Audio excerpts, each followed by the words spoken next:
Hey Danielle, Hi, Hannah. Great to see you. you too. So we're back with one of our kind of short videos here. This video's going to be about 15 minutes, and we're going to talk about critical reflection and its use in supervision. Awesome. So today, as we talk about kind of critical reflection and supervision, I think it's really important that we talk about Stephen Brookfield's work and kind of the impact that that's had on our work as social work educators, but also how it can be used and it kind of adapted for the social work supervision relationship. Absolutely. So not a ton of people know about Dr. Stephen Brookfield, Totally. but also a lot of people know. So you're either in the know or you're not in the know, and we're going to talk about it today because we want to be in the know. We want to be in the know. We're going to invite this group to be in the know with us. Totally. So, Dr. Stephen Brookfield is an educator and a researcher and really spends a lot of time trying to understand how to teach better and teach adults better specifically.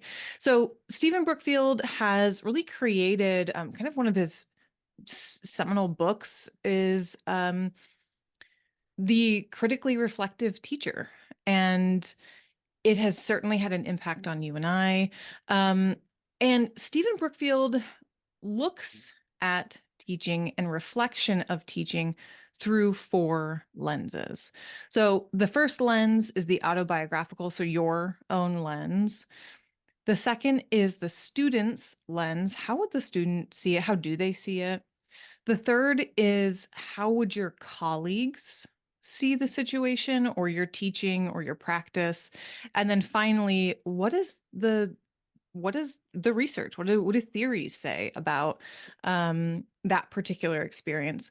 So that's really what Stephen is spending a lot of time thinking about through four different lenses. Yeah. Yeah. I think for me, I think kind of the beautiful thing about Brookfield's work is how comprehensive it is. And it's sort of this little microcosm of kind of empirical structure for you to understand how to tie all of those things together. Because it's really a lot of, as we talked about intersectionality and social positions, these ideas and constructs are also really time bound.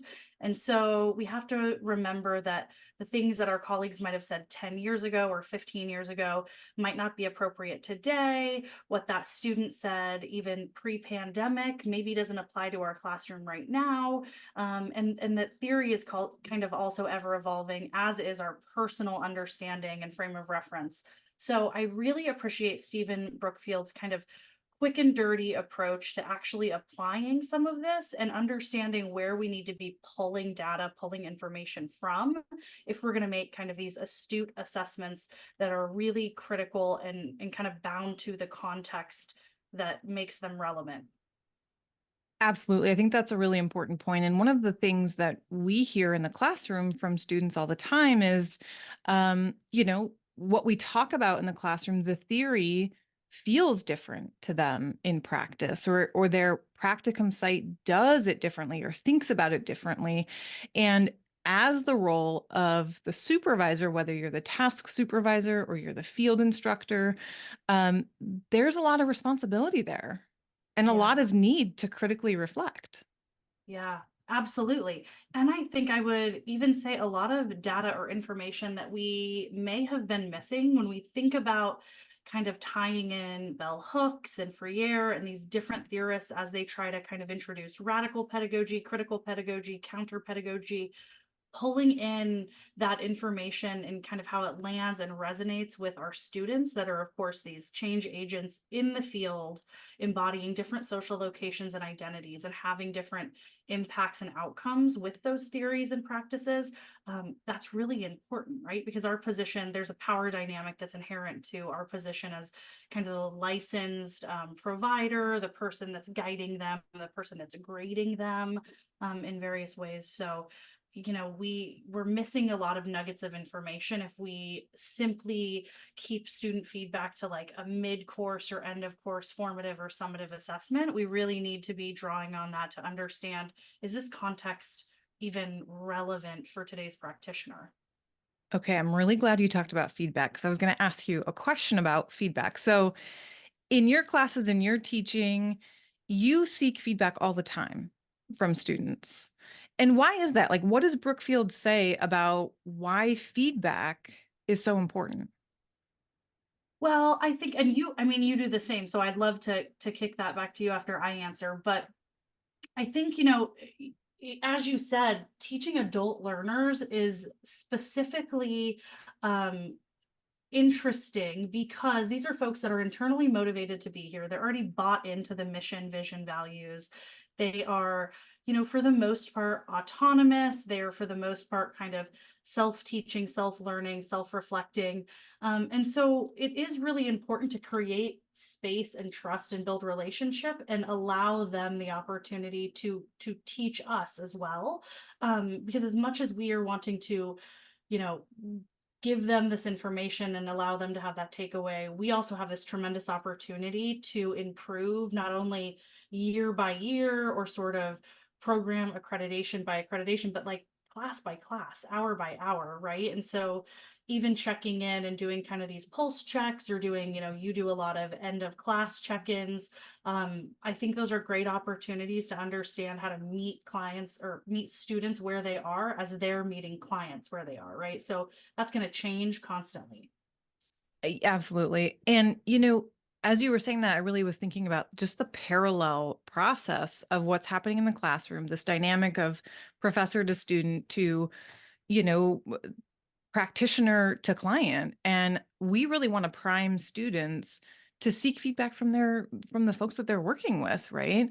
To truly understand the impact of social work or social service practice is really critical. And again, we've talked about with critical reflection and just critical studies in and of itself is building the muscle to ask for the feedback. And I can't tell you how many times I've been like, going into the classroom with my activity and I'm like, this activity is just going to be so awesome. Everyone's going to love it. And the feedback is that it didn't, that it wasn't what I thought it was, or this other small activity was much more meaningful. And we really want to get to that place where we're mirroring the ability to receive feedback, seek feedback. And then I think the biggest part of that, Danielle, is what do we do with the feedback? And you talk about this all the time. I want to hear your thoughts. Like, what do we do with the feedback? Yeah, yeah, and I do. I certainly do have opinions on that. I mean, it's really again owning that kind of power dynamic. Like you said, there's parallel processes that are happening at the micro and meso level, but then at the macro level, we are all embedded in those systems, like we talked about in that first episode. And so there's a lot of transference and counter transference. There's a lot of stuff going on, right? A lot of emotions. And so how do we model the ability to ask for feedback and be mindful of how we're asking for it and the parameters around what we're actually able to deliver, right? Because we're embedded in a neoliberal institution that has specific requirements of us and of our students and of our time. And so being mindful of that, um, while also really, I think taking a lot of pride and taking it serious when someone does give you feedback to try to implement that and model sort of with transparency how you used that and what the intended outcome was, because it takes a lot to ask for, but it also takes a lot to give it, especially when there's a power dynamic at play. And I think kind of what you said reminded me, and you're really good at this, so I want you to answer this, but we ask for this feedback and then sometimes it kind of dismantles our understanding of how we were going to spend our time or what we were going to focus on. So there's almost like this agility that's also called for, right? So you ask for the feedback and it's like this actually isn't resonating and it's actually making this theory more confusing or scarier or bigger. So how do we sort of respond in a way that is agile and respectful to that Brookfield process as well? Yeah, I think that's, certainly I found myself and lots of, practitioners in any setting would, say we're ready for a session or we're ready for a meeting, and that meeting completely devolves into something we weren't prepared for. And really, we need to understand the why. So, what's the why in the the activity, the learning, the client need, right? The meeting, the community need. What is the why there, and how can we collaborate differently? I think really using and utilizing student expertise, as you were saying, the folks that we have the, just honor and privilege to work with in this setting are so motivated and come with just so many of their own life experiences, so much knowledge. And, adults can engage differently in the classroom. And I think that makes it really fun. And then carrying that into the practicum setting, right? We're here talking with folks who are supporting our students in a field or practicum space. That agility is the number one reflex that we have, right? That agility is what we do. And, how many students have you and I talked to who enter into practicum settings and they say my setting is maybe not as agile as I would have liked, right? Because of regulations, standards, processes. And so how do we also then prepare students to be in environments that are not as agile for a variety of reasons, right? Or Yeah. variety of safety reasons. And so we really have to meet that moment in a way that's going to keep everyone safe at the kind of first and foremost. We want people to be safe. Yeah. Yeah, and I think as you were speaking, when we were talking about oppression and then of course how to bring kind of some critical or radical concepts into the classroom, these moments of reflection when we're calling on colleagues who may do things differently, but that's obviously a worthwhile lens as well. And then we're looking at theory and both kind of the theory that aligns, but also the theory that challenges what we're looking at. We're bringing in that student lens.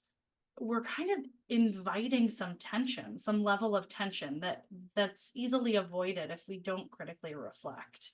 And so I'm thinking as we do our training together, we can talk about even some concepts for kind of growing our own tolerance to sit with that tension because again, like we talked about in our first episode, we don't want to stifle people's critical kind of lens and their ability to dismantle these systems that keep things moving slow and challenge agility. But that tension is actually a lot of times it's really fruitful. It's incredibly fruitful and it's incredibly necessary, right? As we're growing and learning and truly doing the anti-oppressive work that folks really want to do and are aiming to do and have, the goal of doing and achieving, we have to sit with that tension because that's where that's where we're learning and growing, as you said. Mhm. Yeah, and I think the other part of that is to really utilize these four lenses. What I appreciate about Brookfield is, in the social sciences world, we spend so much time just reflecting, right? Just about ourselves, about our worldview, about our experiences. And Brookfield's perspective brings in so many other layers that are also gonna give us a different perspective about ourselves and how we see ourselves. And so we're gonna have some really great activities in our workbook for you all to do with your students, right? The students are going to be doing this in the classroom, and we're going to have the ability and the need to do this as field educators, as task supervisors, as field instructors, to really utilize these lenses to better understand ourselves and our work in the field. Yeah. Yeah. It's great. It's really, I think anytime we can provide kind of a tangible, practical, usable, not super clunky tool that links kind of theory to praxis. That's really the space where we start to create some movement and some momentum. And mentioning that students are going to be using this as well, and so this will create some shared language for site supervisors, field supervisors, and educators to use as they discuss these concepts, and invite them to sort of look at this from different angles, and then make their determination about what that means for them and how that's oriented to their position and their worldview. Yeah, and why it matters, right? And we think about we talked in our last episode about bell hooks and bell hooks's perspective that education is freedom. And here's an opportunity for us when we think about like, okay, how do we actually put this into action? This is a way to do that. This is a way to put our, as you were saying, our big ideas into practice, and really do that reflex of better understanding our world. Yeah. And that's the goal, right? That's the goal. Well, thank you for your time today, Danielle. Our next podcast short episode is going to be about systems, theory, and practice. And again, we're going to be spending a lot of time talking about Brookfield in our training and then throughout the year in our series. Awesome. Well, thank you so much. And as before, we will link some articles and some references that will help you kind of orient yourself to this topic a little bit more. And we look forward to seeing you. All right. Bye, Danielle. Bye, Hannah. Thanks.